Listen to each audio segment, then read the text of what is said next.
Dari bangun tidur hingga tidur lagi. Sebagian besar waktu kita dihabiskan di dunia yang tak terlihat secara fisik. Dunia itu yang disebut sebagai cyberspace. Cyberspace ini adalah ruang maya tempat kita berkomunikasi, bermain, bekerja, bahkan membentuk versi lain dari kita sendiri dan menciptakan kebudayaan baru yaitu cyberculture. Budaya baru yang lahir dari cara kita hidup dan berinteraksi di internet. Dalam budaya ini, identitas menjadi sesuatu yang bisa kita bentuk dan kita ubah. Kita bisa memilih nama pengguna, avatar, atau persona yang berbeda dari dunia. Oke, sekarang kita bersama dengan Hai, Rino tomoimasu. bersama Kak Rino. Oke, langsung aja ya Kak Rino ya. Aku mau tanya nih, yang diketahui Kak Rino tentang cyberspace dan cyberculture itu apa aja sih? Basically kalau cyberspace itu merupakan tempat kita di internet yang dimana kita di internet itu berkomunikasi dengan tempat-tempatnya kita berkomunikasi dengan seseorang. Kalau cyberculture? Kalau cyberculture itu kurang lebih kayak di dalam cyberspace itu terdapat sesuatu apa yang menjadi keunikan atau seperti kayak mungkin kayak kebiasaan atau kultur budaya yang ada di cyberspace tersebut. Jadi kayak kebudayaan yang ada di tempat itu gitu Iya, ya? benar. Oke. Nah, tadi kan sudah bahas cyberspace ya. Berarti Kak Rino ini juga salah satu pengguna cyberspace dong ya? Ya, Kira-kira cyberspace apa yang Kak Rino gunakan itu? paling sering yang aku gunakan itu adalah Discord dan itu aku selalu buka setiap hari, setiap jam. Jadi Discord mode ya ini ya. Aduh. Berarti di cyberspace-nya tadi kan Discord ya. Apa sih yang membedakan Discord dengan yang lain kok sampai Kak Rino itu sampai menggunakan Discord? Apa ya? Karena kalau Discord sendiri kan kita kayak bisa berkomunikasi dengan seseorang dengan luasa kan, kayak penggunaannya juga selain juga lebih mudah dan kita itu jauh lebih gampang buat komunikasi dengan seseorang, apalagi kalau kita gaming dengan seseorang. Yes. Kurang lebih ya kayak gitu. Atau kayak di komunitas tertentu kita kayak gampang untuk memberi informasi atau kasih. Berarti kalau pakai Discord ya Kak Rino ya, itu Kak Rino apa ya? Menggunakan diri sendiri, memperkenalkan sebagai diri sendiri. Misalkan kalau di Discord itu pakai nama Rino apa enggak sih? Atau pakai nama yang lain untuk menggambarkan diri Kak Rino? Mostly karena orangnya cukup ya tertutup ya. Jadi aku sebagian besar aku menggunakan identitas dunia mayaku yang dimana itu bukan identitas asli atau menggunakan nama asliku, dan aku sebenarnya sebenarnya aku ada yang dimana aku menggunakan identitas asliku yang dimana aku memperkenalkan orang-orang yang sudah lama aku kenal dengan identitas asli. Oh, gitu. Kalau boleh tahu ya, identitas second identity-nya tadi itu apa sih yang membuat Kak Rino menggunakan second identity itu? Apa sih yang menjadi pendorong?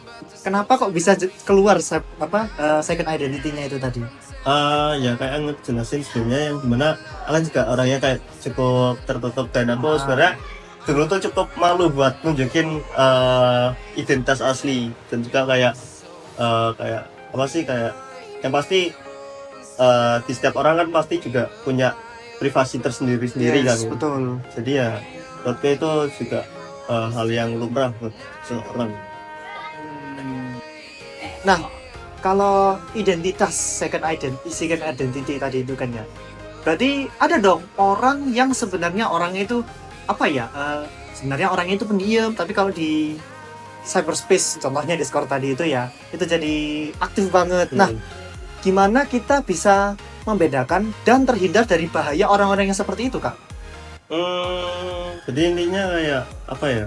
Intinya kalau ya yang pasti kita tahu kan setiap orang pasti punya second identity atau second personality yang pastinya kita juga kayak nggak tahu kan, yang dimana kayak aku sendiri nih, kayak misal aku di dunia nyata kayak sebenarnya ya kalau bisa dibilang pendiam ya pendiam, tapi kalau di Discord mungkin cukup apa ya, cukup edgy lah ini ya kan. Ya kurang lebih kayak oke. gitu. Dia kayak buat menghindari itu apa ya? Dia kayak kita kayak ya udah biarin aja kalau misal dia menggunakan identitas di dunia mayanya itu ya kayak biarkan dia berekspresi, Itu dia. biarkan dia berekspresi buat ya intinya kayak sesuka hatinya lah. Kita kayak nggak boleh kayak ngusik di dunia real life-nya kan. Jadi kita harus bijak lah, harus bijak buat nggak kepo buat kayak apa sih kayak kenapa sih kayak kita harus kepo dengan urusan di real life. Mending kita urusin diri kita sendiri. Jadi emang nggak boleh terlalu ikut campur ya. Ya udah, Iya. biarkan dia mau menggambarkan diri seperti apa, itu kan ya hak mereka gitu ya. Benar. Oke. Kayaknya sih itu aja sih Kak Irina ya. Ya, itu sepertinya sekian yang bisa saya tanyakan. Terima kasih banyak sudah mengikuti wawancara kali ini. Terima kasih. Arigatou gozaimasu. Salah satu tempat di mana semua ini sangat terasa adalah di dalam gaming culture. Dunia game bukan sekedar tempat bermain. Di sana kita membangun karakter, menjalin relasi, dan menciptakan komunitas. Tubuh fisik bukan lagi batas. Kita bisa menjadi siapapun, dari pejuang armor, makhluk fantasi, hingga versi ideal dari diri kita sendiri. Inilah manusia modern. Dengan semakin majunya perkembangan teknologi, kehidupan kesehariannya pun ikut berubah, di mana itu juga membentuk sebuah kebudayaan yang baru. Lewat game, media sosial, dan platform digital lainnya, tubuh bukan lagi satu-satunya cara untuk mengekspresikan diri kita sendiri. Sebelumnya Andre bener ya? Ya, Ande. Oke.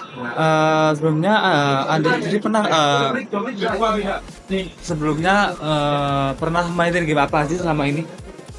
Kalau game banyak sih, tapi kalau kategorinya aku kebanyakan itu main game rhythm. Kalau sekarang sih, kalau dulu itu kebanyakan sandbox.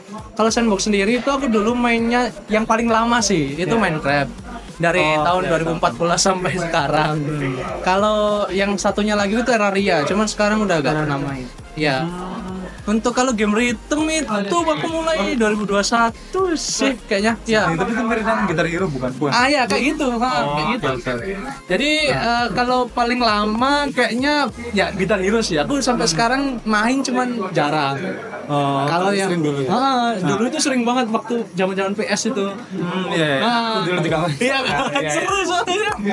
Nah, kalau sekarang ya tentunya Osu ya game apa ya kayak komunitas sih, lebih ke komunitas, jadi banyak modenya gitu, tapi ya fokusnya itu. Oke. Nah, dari game yang pernah kamu mainin tadi yang kayak rhythm dan lain-lain itu apa? Budaya yang kamu dapat itu apa sih yang bisa kamu dapat dari game itu? Kalau game rhythm itu kan karena Osu itu sendiri ya, ini fokus ke Osu aja. Osu itu kan sebuah komunitas ya. Jadi seluruh player Osu di dunia itu ya ngumpul di suatu komunitas tersebut, Osu itu. Nah, kalau budaya-budaya itu banyak banget sih, seperti lagu-lagu ya terutama ya. Seperti lagu-lagu barat, lagu-lagu Jepang, lagu-lagu anime-anime gitu. Sampai lagu Indonesia Ada juga. pernah ada juga, seperti dangdut-dangdut itu ada. Iya. Iya aja. Benar. Gak expect. Oke. Sebelumnya kamu kan kamu main game nih. Kamu tahu nggak sih kalau ada sebuah komunitas game itu? Nah, kalau misal kamu tahu itu apa pernah tergabung dalam suatu komunitas game tersebut? Kalau komunitas sih pernah. Tapi aku udah pernah vakum selama beberapa tahun. Cuman sekarang itu aku nemu ini Nini Sekai bahasa dan sastra Jepang ini ya. Itu kan ada komunitas-komunitas yang disediain sama Himaya. Yang aku ikutin sekarang itu komunitas ini game Minecraft. Ya, berarti gamenya nggak cuma Minecraft sebelumnya? Apa cuma Minecraft aja? kalau dulu kurang tahu sih, cuma sekarang emang ada itu jadi aku join. Kayak gitu. Yang apa namanya yang rhythm tadi nggak ada? Kalau di Isekai. Ya. Rhythm game belum ada sih kalau di Isekai ya. Oke, mungkin belum terlalu populer gitu. Iya, belum terlalu populer. Soalnya juga playernya di sini tuh aku yang lihat cuma ada 3 sampai 4 orang doang. Oh, iya gitu. Iya, dikit banget jadi ya. Oke. Kalau komunitas sendiri itu gimana sih? Mungkin kayak ada suatu kegiatan atau mungkin yang program kerja yang dilakukan itu ada nggak sih dalam komunitas itu? Kalau program kerja sih biasanya ini sih apa ngadain event setiap akhir. Kalau di komunitas Minecraft Nisekai kan biasanya itu ganti season itu berarti ganti world kan setiap bulannya. Jadi per bulan juga. ya. Oke. Jadi setiap akhir bulan ya akhir season itu biasanya ngadain event buat ya apa ya kayak upacara atau kayak penentuan atau apalah buat nutup server itu dan world itu. Oke, kenalin dulu sama siapa nih? Nama aku Kevin Kisef Kadra Kandiaroni. Ya Oh, susah oke. namanya, tapi panggil aku Kevin aja. Oke, siap Kevin. Jadi pertanyaan pertama nih, pasti kamu familiar banget kan soal game ya? Pasti. Nah, dari kamu nge-game ini ada nggak sih kayak hal yang menurut kamu menarik nih dari game itu? Terus kamu kayak terapin di real life gitu? Ada nih satu. Aku pernah main game, nama game apa itu? Undertale.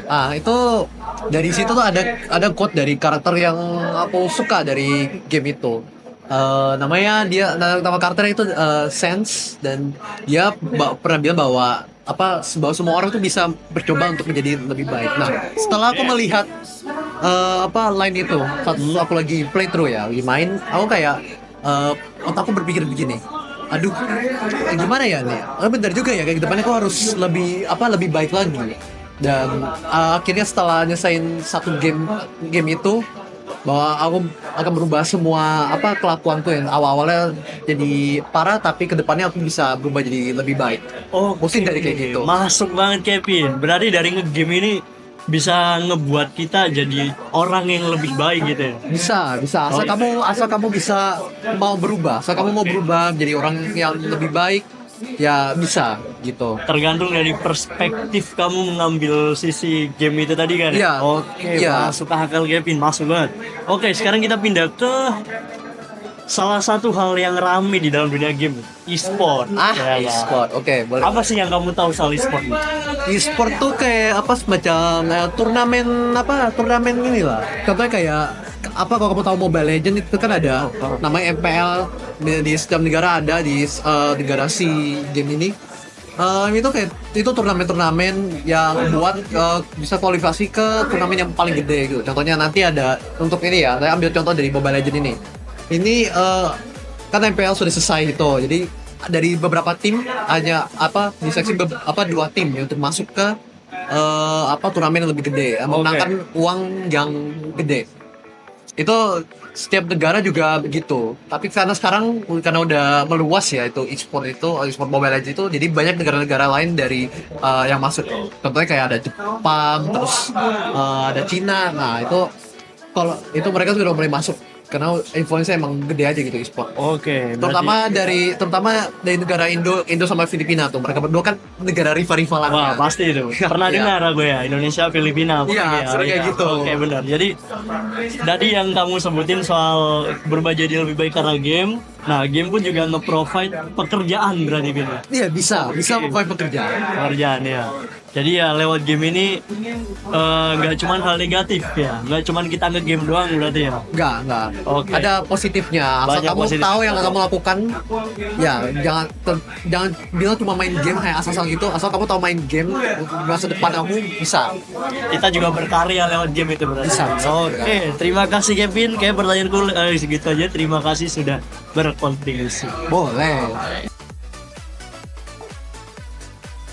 Kita bisa hadir tanpa terlihat dan bisa melihat tanpa perlu hadir. Tapi di balik avatar, nickname, dan karakter digital selalu ada manusia nyata dengan pengalaman, perasaan, dan pencarian jati diri yang tak kalah kompleks dari dunia nyata. Akhirnya pertanyaannya bukan hanya siapa kita di dunia maya, tapi juga apa yang identitas digital kita katakan tentang diri kita yang sebenarnya.